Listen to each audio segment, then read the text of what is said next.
Hi, I'm William. And I'm Kat. So that must mean this is info on the go. When we're answering questions you want to know. So, what are we breaking bread about today? Peanut butter jelly time. Close, but no. Today we're talking about the stuff that made civilizations. Bread. The history of bread, a reflection of human civilization. Bread is one of humanity's oldest and most enduring staples, a food that transcends time, geography, and culture. From its prehistoric origins to its modern artisanal revival, bread has evolved alongside human civilization.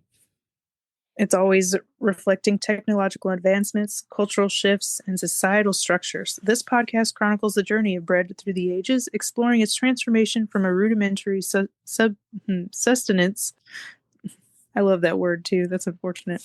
To a universal symbol of community and innovation. Origins of bread. So, around about 30,000 BCE, the story of bread begins in the Paleolithic era, when early humans discovered ways to process wild grains. Using grinding stones, they crushed grains into coarse flour, which they mixed with water to form simple dough. The mixture, when cooked on hot stones, became the earliest form of flatbread. These breads were unleavened. And basically, unleavened bread is bread that is made without leavening agents like yeast or baking powder. Similar to modern tortillas or chapati, and sustained the hunter. So the flatbread sustained the hunter-gatherer societies of the time. Though primitive, these early experiments with grain marked a crucial step in human dietary history. And I guess bread really made civilizations, from having people like gathering grains and stuff, bringing people together. For Uh, sure. I mean, because if you're bringing back a whole bunch of grain, enough to make a bunch of little flatbreads, because our hunters over there got us a meal. Okay, that's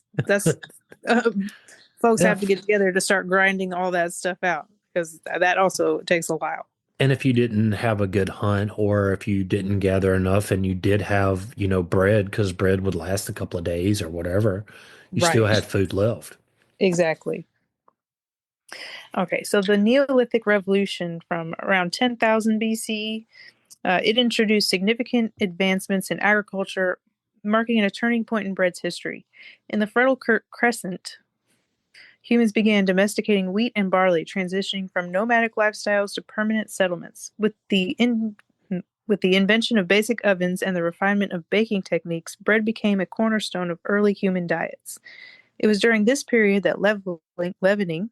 It was during this period that leavening, likely discovered accidentally through fermentation, revolutionized bread making. This innovation introduced leavened bread, marking the beginning of its evolution beyond simple flatbreads. In ancient civilizations, somewhere around 3000 BCE, as civilizations flourished, bread became central to their diets and cultures. Egyptians were pioneers in bread making using yeast derived from brewing beer. And here I should say we could do a whole big thing about Egyptians and beer, but we decided to just briefly mention it and do a whole podcast on beer. Yes. Yeah, I think it deserves its own podcast. Well, yeah, because we're doing one on we'll get into it when it's released. Um, to produce leavened bread. They developed large scale ovens and baked bread as offerings to their gods, solidifying its culture and religious significance. Ancient Egyptians made bread using a variety of methods, including harvesting the cereal stalks, which is cereal is a grass cultivated for its edible grains. And these were harvested, and the outer shafts were removed. The seeds were then separated from the husk, which was a delicate task. And if you've ever pulled a head of wheat off, have you ever pulled a head of wheat off, Cat, and like tried to get the seeds out of it? Um, I've used tall grass and It's the pulled the same. seeds out of tall grass. Yeah. And you know how hard it was to try to get those seeds out of the husk? Like that would be a daunting task for someone to do. Yes. No, that's when our people have to come together. Okay. For real. Um, these grains were then ground into a flour using grinding stones. The flour was mixed with water, milk, and salt and kneaded. And kneaded is basically working the dough, right? Hmm. Sometimes cooks would knead the dough with their feet in large bowls on the floor. And I am so sorry, but I just can't. My germaphobe brain just cannot see dough being kneaded with someone's feet. I would have to see them like I would have to see the whole process, and there better be like washing some plastic mats somewhere, little booties. You know what I mean? I don't know. It would have to be a very sterile environment for me to trust it. So you're not a big fan of the foot smashed grape wine? I I don't want to think about it. Mm-mm. I've probably drank like some foot smashed grape wine somewhere. Okay, and I don't want to think about it. At least it's Uh, fermented, right? It's alcohol at that point, so it would also After count about two as a. glasses, who cares? Yeah, you're right. Um, so the dough was left to leaven. Ancient bread contained natural yeast and lactic acid bacteria. Uh, the dough was placed in clay pots, terracotta, and here we're going to refer you to our episode on terracotta. Uh, so these were placed in clay pots and then were set in hot ash. A second pot was placed on top to create an oven-like environment. The bread was baked for around about an hour and 40 minutes, and I'm assuming that's kind of like a guesstimation. Um, so the dough was sweetened with honey, dates, or fruit juice. I can see the honey and the dates. I'm not sure about the fruit juice. I don't know. I think the fruit juice would have been really good. It would have been kind of like a Danish or like a jelly, even. Oh, peanut butter jelly time. Hmm. They just needed the peanut butter. It might have been around somewhere. For sure. We don't know yet. Uh, Ancient Egyptian bread was probably it was more like a sourdough type, right? A sourdough type of bread. Probably. And it's probably the best bread. Sourdough is my favorite kind of bread. I like Oh my sourdough. goodness. Yeah. And you know the beer, the Egyptians were pioneers in bread making using yeast derived from brewing beer. I make a type of beer bread that's Mm. pretty good because it has natural yeast in it, so you don't need that. So you just take like 3 cups of flour. It has to be self-rising flour, a little bit of salt, and a can of beer, and like 2 cups of cheddar cheese, and you just mix it together and bake it for like about an hour. I don't know. You measure cheese with your heart, okay? 2 cups. I'll measure with my heart. I'll let it know when it's enough. I got you. All right. So Mesopotamians focused on flatbreads and experimented with grains such as barley and emmer wheat. Ancient Mesopotamian bread, which is the ingredients are 2 cups of flour, 1 cup of water, half a teaspoon of salt, and the directions: mix the water, flour, and salt together slowly, then knead the dough and form it into flat round patties. Check it out. There's an check it out. There's a recipe for me to say too. So cover the dough in a warm cloth and let it sit overnight. The next the next day, bake it in an oven at 350 for 30 minutes. So that's some of that natural yeast can get on it. Right, right. It needs to rise. Yeah. Rise. In the Indus Valley civilization, unleavened breads like roti made from indigenous grains were staples of daily life. The Indus Valley civilization is created with the origins of of tandoor. It's a large based shape oven used for baking bread and roasting meat. Tandoor ovens work by using heat source at the bottom to generate intense heat that cooks food quickly. Have you ever Okay. seen a tandoor oven? No. You know, they still Well, I make feel like them. I have maybe. Let me look it up. Hold on before I Yeah. say no. But you know, they still make them. You can buy them on like eBay or Amazon, wherever you buy your stuff at. Oh, yeah. No, I've seen those. Not in person. Yeah, they're kind of neat. And the ones I were looking at, you could take like this skewer and kind of skew something that would hang down in the middle of it and put it over the top and then put a lid and it would just like the heat would just Mm. surround it. Mm. That Um, sounds like some good kebabs. Yes, yes, that's what I'm talking about. Thank you. I couldn't figure that. I couldn't, for the life of me, think kebabs. Kebabs. Yeah, how can I not know that? Classical antiquity, 1000 BCE to about 476 CE.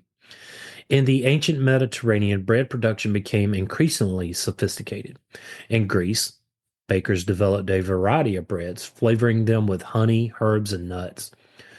Bread became a staple to olive oil and wine, symbolizing substance and hospitality.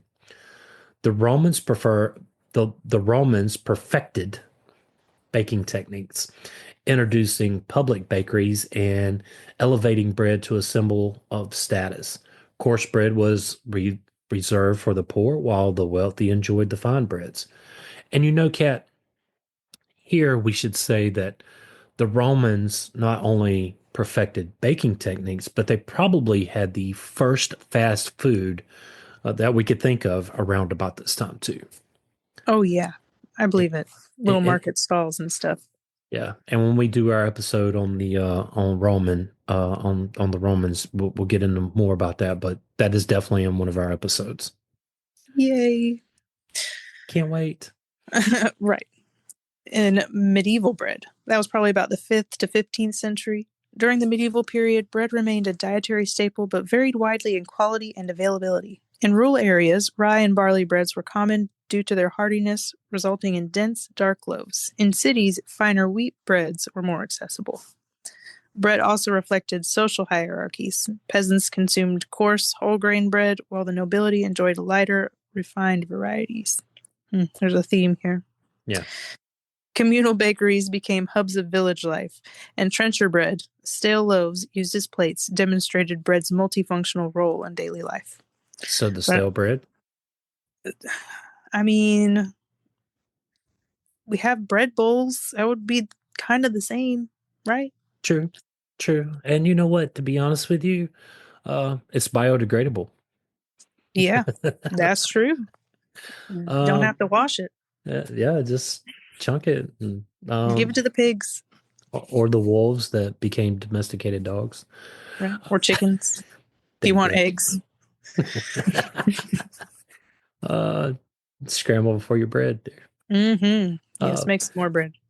Renaissance and early modern period, 15th to the 18th century. The Renaissance ushered in significant advancements in bread production and symbolism.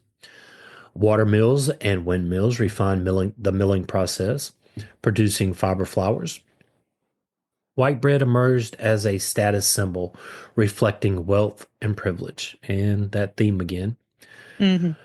Bread took on religious importance, particularly in Christian rituals such as the Eucharist, emphasizing its spiritual and cultural role. The Columbian Exchange introduced new ingredients like corn and potatoes, influencing bread making traditions across Europe. And the Industrial Revolution, around about the 19th century. Well, the 19th century marked industrialization marked the industrialization of bread production, transforming it into a mass-produced commodity. In Innovations such as roller mills and steam ovens revolutionized the baking process, making bread more accessible to urban populations. The introduction of pre-sliced bread in 1928 epitomized modern convenience, I have to agree. However, the shift to refined white bread led to a decline in traditional whole grain varieties, altering nutritional habits. And that's where it starts busting waistbands. Growing that waistline. Oh Mm-hmm. my gosh, I love bread, and that must be what's Oh, wrong with me. me too. Uh, Modern bread, 20th to the 21st century. The modern era has witnessed a diverse and dynamic bread culture shaped by health conscious and globalization.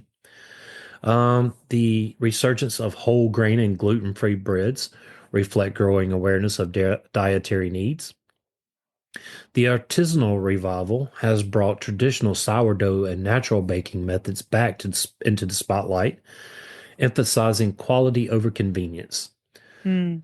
Globalization has popularized traditional breads such as naan, pita, and baguettes, celebrating the diversity of bread making traditions. Bread in culture and symbolism. Bread has always held profound cultural and symbolic significance. In religion, bread plays a central role in rituals such as the Christian Eucharist and the Jewish Sabbath Challah. Politically, bread shortages have sparked revolutions such as in the 18th century France, underscoring its role as a societal linchpin. Linguistically, phrases like breaking bread signify community, sharing, and connection. The future of bread. As humanity progresses, bread continues to evolve in response to environmental and technological challenges. Sustainability is a growing focus with an emphasis on reducing production waste and utilizing eco-friendly grains. Innovative ingredients such as almond, chickpea, and even cricket flour. I don't know about cricket flour bread. I don't let me know. Now Look, I'll try it, but don't tell me until afterwards. until afterwards. Okay, yeah. Let me get it in my system, and then tell me, and then I have to respond after. Have you ever been to the Wrigley's Believe It or Not things and seen like the little things where you can buy like the insect flavored Uh stuff? huh. Oh Yeah. yeah. Have you ever tried Yes. those? No. I haven't either. And if someone has, send it in and let us know what it's like because I've been curious, but I don't think I could do it. I I don't don't know. I don't know yeah. if I can cross that threshold. Seriously, I don't think I can. Mm.